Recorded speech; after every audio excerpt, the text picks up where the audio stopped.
বাংলাদেশ নিয়ে কথা বলবো না। আজ আমি 5,000 নয়, 5 গুণ 5 অর্থাৎ 25,000 কোটি টাকার লোকসান নিয়ে কথা বলবো।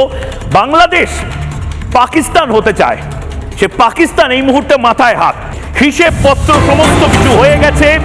এই মুহূর্তে যে অঙ্কর হিসেব পাওয়া যাচ্ছে, 25,000 কোটি টাকার লোকসান হয়েছে 4 দিনে।